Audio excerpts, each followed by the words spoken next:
माँ तू सबसे प्यारी है, माँ तू जग में न्यारी है। माँ तू सबसे प्यारी है, माँ तू जग में न्यारी है।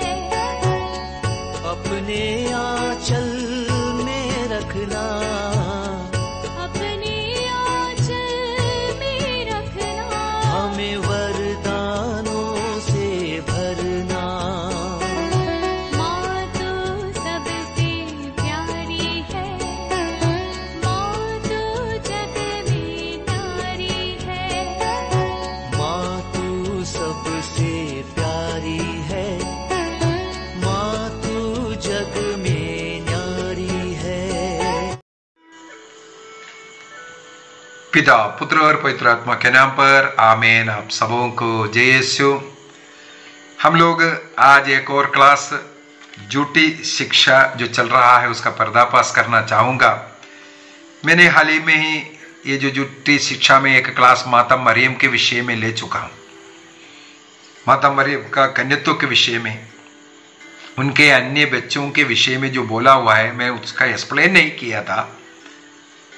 इसलिए आज का क्लास पवित्र बाइबल के अंदर मत्ती के सुसमाचार अध्याय 13 के अंदर हम लोग देखते हैं प्रभु के गांव के लोग, यही बोलना चाहिए, प्रभु के गांव के लोग कुछ टिप्पणी करता हुआ। मत्ती के सुसमाचार उसके अध्याय 13 वाक्य 55 से आगे 55-56 वाक्य में अगर हम पढ़ेंगे, वहां पर लिखा हुआ मैथ्यू चैप्टर 13 वर्स 55 एंड 56, वहां पर लिखा है ईसा मसीह के नासरत के अपने गांव के नगर के लोग क्या बोल रहा है। क्या ये बढ़ई का बेटा नहीं? ईसा मसीह के विषय में पूछ रहा है, क्या ये बढ़ई का बेटा हमारा जो जोसेफ उसका बेटा नहीं है? उनका शिक्षा, उनका कार्य, वो मृतकों को जिला रहा है, अंधों को आंखें दे रहा है, कोड़ियों को शुद्ध कर रहा है, बड़े बड़े चिन्ह चमत्कार को देख करके उनके गांव के अपने लोग पूछता है ये इस जोसेफ बढ़ई का बेटा नहीं है? इसके बाद पूछ रहा है क्या मरियम इनकी मां नहीं है? क्या याकूब, यूसुफ, सिमोन और यूदस इसके भाई नहीं? यहां पर 4 भाई, ब्रदर्स ऑफ जीसस क्राइस्ट, 4 भाइयों का नाम लिखा है, याकूब, यूसुफ, सिमोन और यूदस। इसके वहां खत्म नहीं हुआ, वाक्य 56 में लिखा है क्या इसकी सब बहनें, इसका मतलब अनेकों बहनें, 4 है तो 4 बहनों को भी हम लोग जोड़ देते हैं, है ना। 4 भाई और 4 बहन, सब बहनें लिखा है, कितना संज्ञा नहीं लिखा, हमारे बीच में नहीं रहती। इसी वचन को पढ़ करके, इसी वचन को बोलते हुए ये झूठी शिक्षाएं देता है। माता मरियम को और भी पुत्र थे, बेटियां थे। यहां पर हम लोग देख रहा है 4 बेटे लोग और कुछ बहनें, ज्यादा भी हो सकता है, कम भी हो सकता है, कितना है, लेकिन 1 से ज्यादा है, तभी तो बहनें लिखा है। क्या अर्थ है इसका? इसी को सिखा करके ईश्वर की मां की खिल्ली उड़ा रहा है, ईश्वर की निंदा कर रहा है, ईश्वर निंदा का पाप कर रहा है। ईश्वर ने जिस युवती का आदर किया उनका इन लोग, शैतान अनादर कर रहा है। स्वर्गदूत ने जिस युवती के विषय में साक्ष्य दिया कि ये युवती है, कन्या है, उनके कन्यत्व के विषय में ये लोग झूठी शिक्षा दे करके उनका अपमान कर रहा है। ईश्वर ने जिस कन्यत्व का आदर किया, जिस कन्या के आदर किया, इसलिए स्वर्गदूत को भेजा गया परमिशन लेने के लिए, गर्भवती होने के लिए। और वो स्वर्गदूत गब्रियल उन्हें समझाते हैं, क्योंकि माता मरियम ने एक सवाल किया, मैंने उस क्लास में भी बोल करके दिया था। माता मरियम ने एक सवाल किया, कैसे संभव है लूकस के सुसमाचार अध्याय 1 वाक्य 35, 34, 35 सब में पुत्र प्रसव करने के विषय में और सवाल कर रहा है कैसे हो सकता। तब बोल रहे पवित्र आत्मा के द्वारा हो गए, ईश्वर का पुत्र है। तुम्हारा कुटुंबनी एलिजाबेथ जो बांझ कहलाते थे, जो बूढ़ी है, वो आज 6 महीने का गर्भवती है। और वाक्य 37 में प्रभु का दूध माता मरियम को समझाती है ईश्वर के लिए सब कुछ संभव है, तुम कन्या ही रहेगी। इसलिए सवाल किया ये कैसे संभव है, मैं पुरुष को नहीं जानते हैं। बाइबल पंडितों का, थियोलॉजियन का ये मत है, माता मरियम का ये सवाल, ये कैसे संभव है मैं पुरुष को नहीं जानती, इसका अर्थ है मैं जीवन भर कन्या रहना है, कन्यत्व का मैंने व्रत लिया है। ये व्रत कहां, मैंने वो भी सिखाया है, बाइबल के अंदर ही लिखा हुआ है। जिसका मंगनी हुआ है ऐसा व्रत लेकर के जीवन के अंत तक कन्या रह सकते हैं, कुंवारा रह सकते हैं। यह बाइबल कुरिन्थियों का पहला पत्र अध्याय 7 वाक्य 36 से 38 तक वचनों में हम लोग ये पढ़ते हैं। इसलिए बाइबल के अनुसार ऐसा कन्याएं हैं, कन्यत्व में ऐसा रह सकता है। और माता मरियम इस प्रकार रहने वाली थी। बाइबल का ये बाइबल में लिखा हुआ ये 4 भाई कौन है, पर इनका भाई नहीं है। माता मरियम का नाम भी लिया हुआ है, मरियम का बेटा नहीं है। वो ईसा मसीह के विषय में पूछा, इनका भाई और बहनें, कम से कम इसका मतलब 4 और 4 ले लो, 8 और बच्चा हुआ है। हम उसी को सबसे पहले थोड़ा सा परख करके देखते हैं, क्या इनको और 8 बच्चा हुआ है कि नहीं। ईसा मसीह के 12 साल के उम्र में हम लोगों को लूकस के सुसमाचार अध्याय 2 के अंदर एक घटना मिलता है। माता पिता के साथ ईसा मसीह यरूशलेम मंदिर गया था। वहां पर अन्य बच्चों के विषय में नहीं लिखा हुआ है। और वहां पर वो पुत्र खो गया।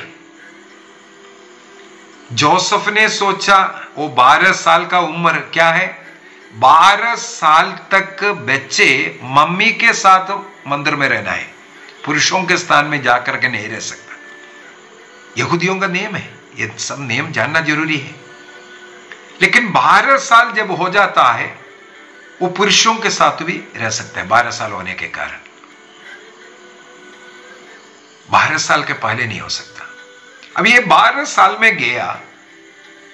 अभी मम्मी ने सोचा बेटा पापा के साथ है, क्योंकि 12 साल हो गया, वहां पर भी बैठ सकता है, अभी सीनियर बन गया। लेकिन पापा ने सोचा अब वो 12 साल का है, उधर भी बैठ सकते हैं।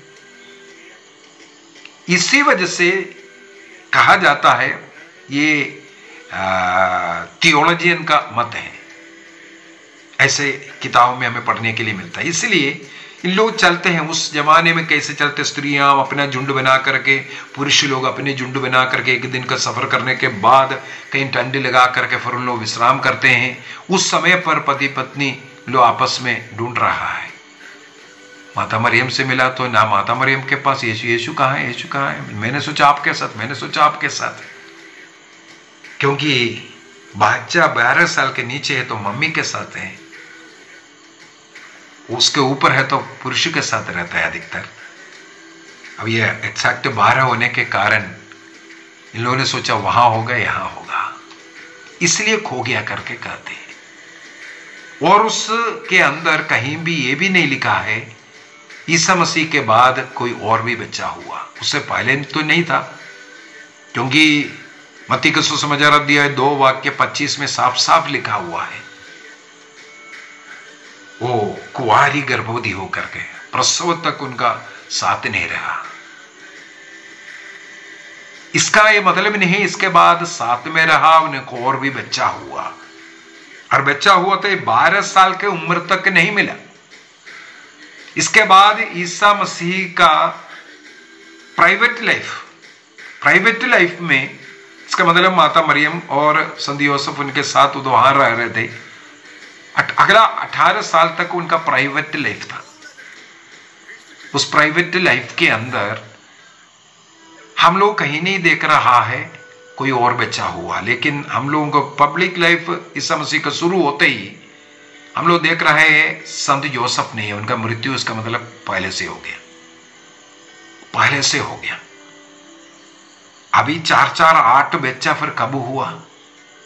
बाइबल के अंदर यह भी नहीं लिखा है मरियम ने इसके बाद कहीं और दूसरे शादी भी किया।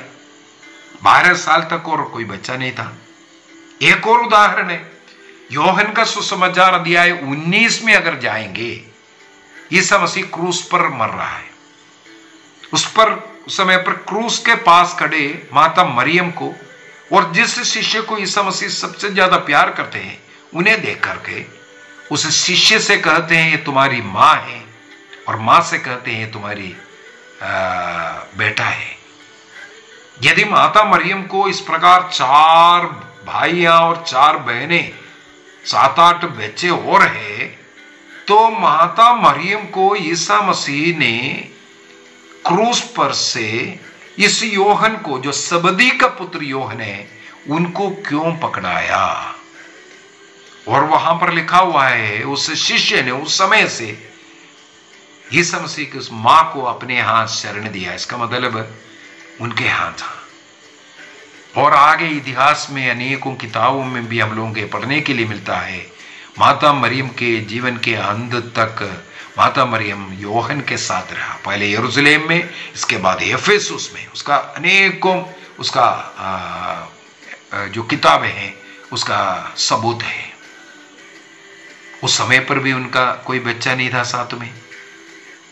और ईसा मसीह का अन्य जब भाइयां हैं, क्यों अन्य सबदी के पुत्र के हाथ में ईसा माता मरियम को सौंपना? हमारा बुद्धि से हम अगर सोचें, इससे भी हमें पता चलता है कोई बच्चा नहीं था। तो यहां पर क्यों लिखा है 4 नाम, यूसुफ, याकूब, सिमोन और यूदस? एक और बात है, यदि मान लो ये चारों यूसुफ का माता मरियम के में बच्चा हुआ है, एक बाप ने अपना बेटे को अपना ही नाम डालेगा। इसके अंदर 4 बच्चों में एक नाम है यूसुफ। मेरे बेटे को मेरा ही नाम डालेगा, यह भी एक मूर्खता। तो ये 4 भाई, इसका मतलब जोसेफ का बेटा नहीं है, मरियम का बेटा नहीं है, किसी और का बेटा है। इसके लिए यहां पर इस्तेमाल किया हुआ क्या लिखा हुआ है, इसको हमें पढ़ने की जरूरत है। यहां पर जो 4 भाई कर करके जो लिखा, ईसा मसीह का भाई, यह शब्द ग्रीक भाषा में लिखा हुआ है अदल्फोस। ग्रीक भाषा में अदल्फोस शब्द इस्तेमाल किया हुआ है। अभी ग्रीक भाषा में अदल्फोस शब्द का क्या अर्थ है, उसके लिए बाइबल के अंदर से हम लोग थोड़ा अर्थ ढूंढते हैं, कहीं अदल्फोस लिखा है कि नहीं।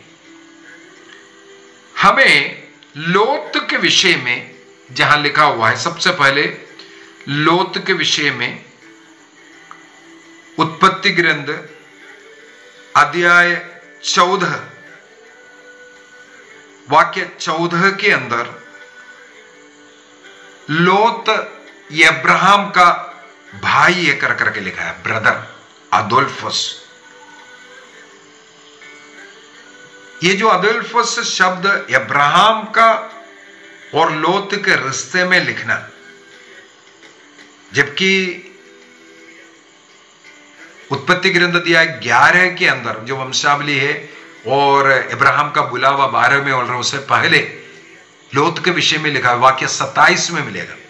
उत्पत्ति ग्रंथ जेनेसिस चैप्टर 11 वर्स 27 में अब्राहम का भाई का बेटा है, अर्थात नेफ्यू, ये लोत है करके लिखा हुआ मिलेगा। उत्पत्ति 11:27। इसके बाद उत्पत्ति ग्रंथ अध्याय 14 के अंदर वाक्य 14 में ये अदल्फोस शब्द लिखा है, अब्राहम का भाई है करके, जबकि नेफ्यू है। एक और उदाहरण लेते हैं, उत्पत्ति ग्रंथ 39वां अध्याय 29वां अध्याय 29 वाक्य 15 में याकूब और लाबान के रिश्ता हमें मालूम है। लाबान की बहन का बेटा है याकूब, रबेका का। लाबान का बहन है रबेका, रबेका का बेटा है। तो यहां पर लिखा हुआ है ये अदल्फोस शब्द, ब्रदर शब्द, जबकि लाबान का बहन का बेटा है, भाई नहीं है, लेकिन अदल्फोस। इससे पता चलता है ये अदल्फोस शब्द ग्रीक भाषा में अपना सहाभाई के लिए भी इस्तेमाल करता है, कसिन ब्रदर्स के लिए भी इस्तेमाल करते हैं, या क्लोज रिलेटिव्स के लिए भी इस्तेमाल करते हैं, या अपना खास दोस्तों के लिए भी यही अदल्फोस शब्द बाइबल के अंदर इस्तेमाल किया हुआ है।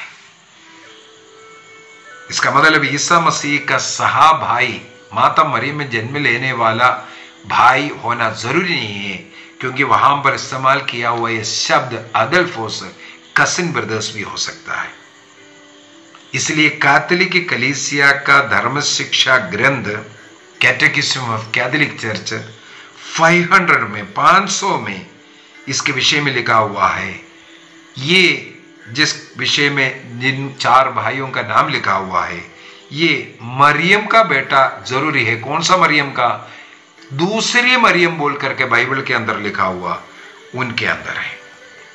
और कलीसिया का जो ट्रेडिशन जो चल रहा है, एक जो प्रोटो इवांजेलियम बोल करके गॉस्पेल है, gospel of James, gospel of याकूब का सुसमाचार। माता मरियम के विषय में बहुत कुछ हमें पढ़ने के लिए मिलता है याकूब के सुसमाचार में। वो बाइबल का भाग इसलिए नहीं है क्योंकि वो 1st सेंचुरी में नहीं लिखा, 2nd सेंचुरी में लिखा हुआ है। बाइबल में केवल 1st सेंचुरी में जो प्रेरित लोगों का जीवित समय पर लिखा हुआ, उसका सबूत होना चाहिए, उस समय पर लिखा हुआ उन्हीं किताबों को केवल बाइबल में शामिल किया हुआ है। लेकिन ये याकूब का सुसमाचार है, तो संत थॉमस का सुसमाचार, ऐसा कई सुसमाचार और भी है। उन सुसमाचार उस समय पर का नहीं है, बाद में उनके शिष्य लोगों के द्वारा लिखा हुआ है, इसलिए बाइबल में शामिल नहीं है। तो 2nd सेंचुरी में लिखा हुआ है गॉस्पेल ऑफ जेम्स के अंदर हमें पढ़ने के लिए मिलता है माता मरियम जीवन के अंत तक किस प्रकार पवित्र रही, कन्या रही, और इन 4 बच्चे लोग हैं उनका कसिन ब्रदर्स है, ये लिखा हुआ मिलेगा।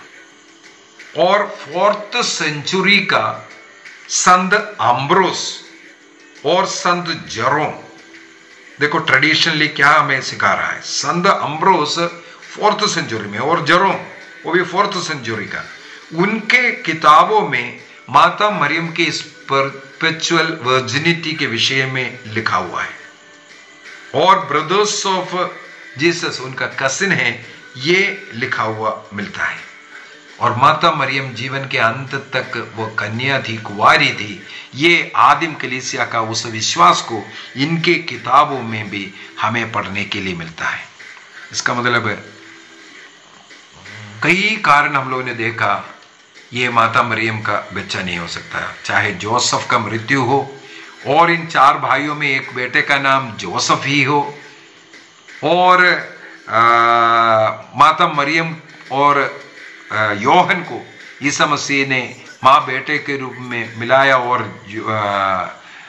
संत योहन के साथ माता मरियम के जीवन के अंत तक रहने का कहानी हो, यह सब हमें ये बता करके दे रहा है। अभी बाइबल का कुछ अन्य वचन के द्वारा भी हम इसको प्रूफ कर सकता है। उदाहरण के लिए यदि गलातियों का पत्र दिया 1 वाक्य 19 को पढ़ेंगे, वहां पर संत पौलुस गलातियों को लिखते हुए कहते हैं, मैं पेतरुस से मिलने के लिए जब यरूशलेम गया, वहां पर ईसा मसीह के भाई याकूब को छोड़कर अन्य किसी प्रेरित से मैं नहीं मिला। ध्यान से सुन लीजिए, संत पौलुस बताते हैं कि जब पेतरुस से मिलने के लिए गया, वहां पर मुझे एक याकूब मिला था जो ईसा मसीह का भाई है, जो प्रेरित था।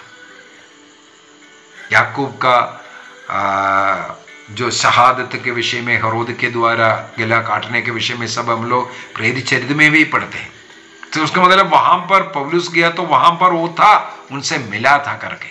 इसका मतलब ईसा मसीह के 12 प्रेरितों में एक प्रेरित याकूब ईसा मसीह के भाई है। यहां पर मत्ती का सुसमाचार अध्याय 13 वाक्य 55 में 4 नाम लिखा, उनमें एक नाम याकूब भी है। अभी इस याकूब प्रेरित है। 12 प्रेरितों को लिस्ट में अगर हम देखें, वहां पर हमें 2 याकूब मिलेगा, 2 याकूब। एक सबदी का पुत्र याकूब है, एक दूसरे याकूब मिलेगा। इनमें से ये जो याकूब बोल रहा है, हमें पता चलता है ये सबदी का पुत्र याकूब है। और बाइबल में अनेकों जगहों पर इसके विषय में भी हमें लिखा हुआ मिलेगा।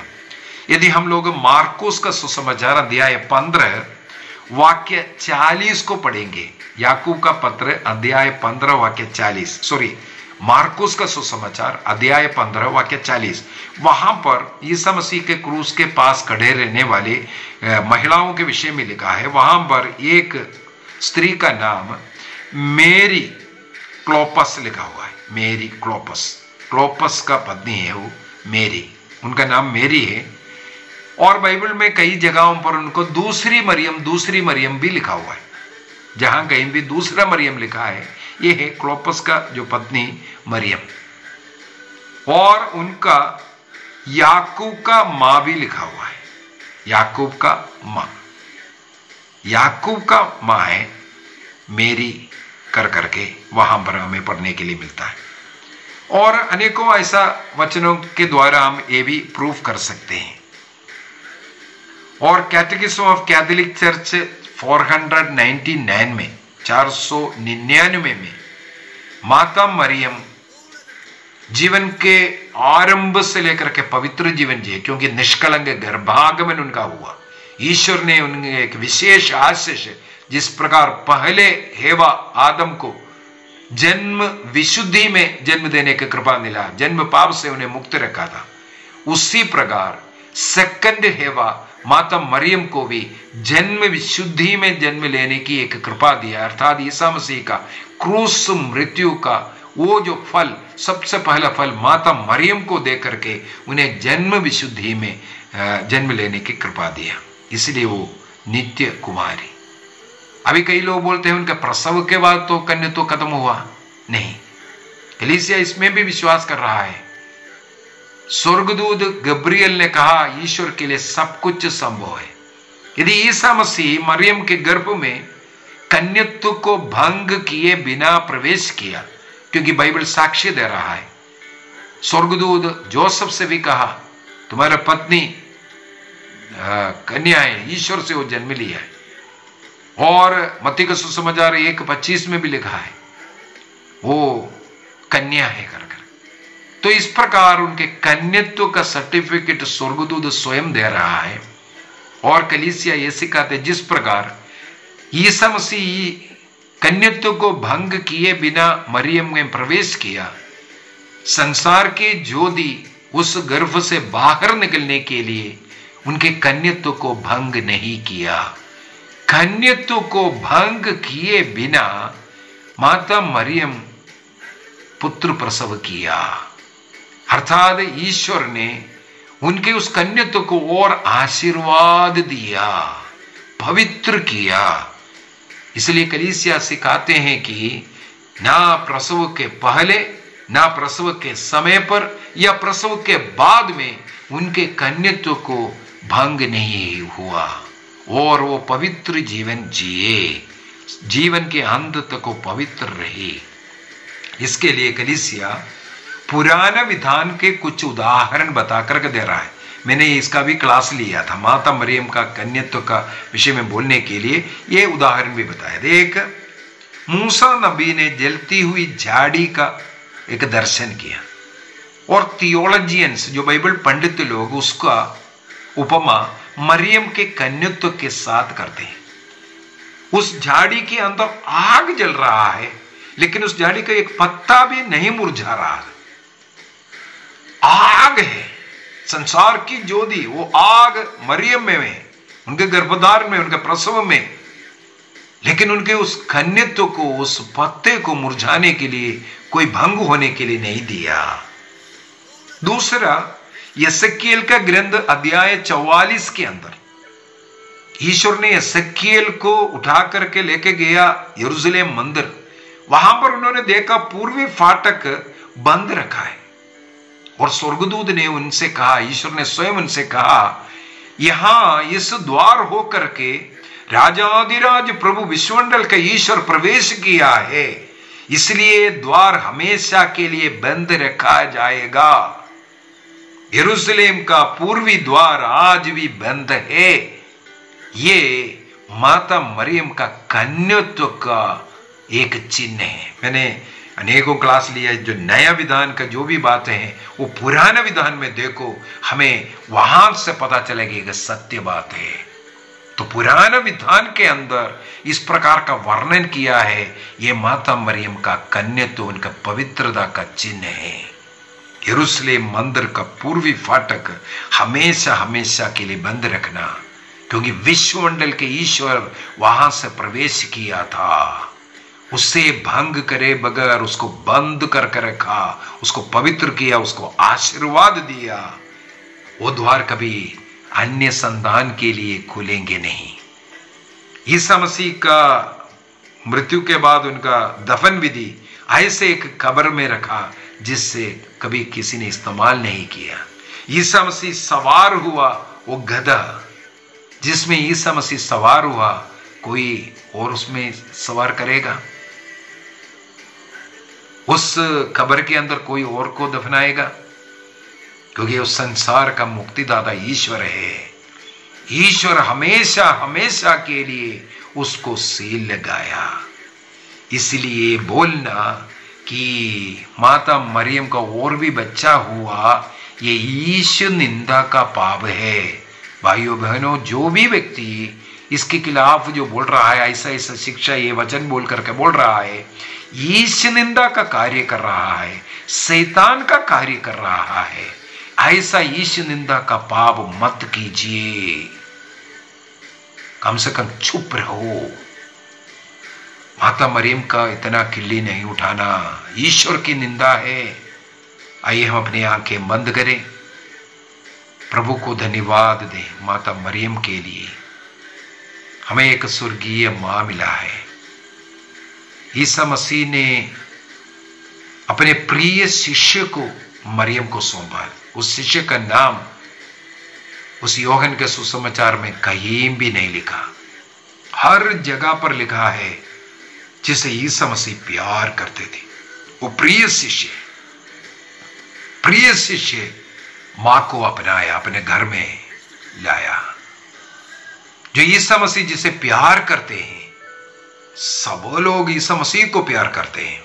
अभी सवाल है, ईसा मसीह के लिए कौन प्रिय है?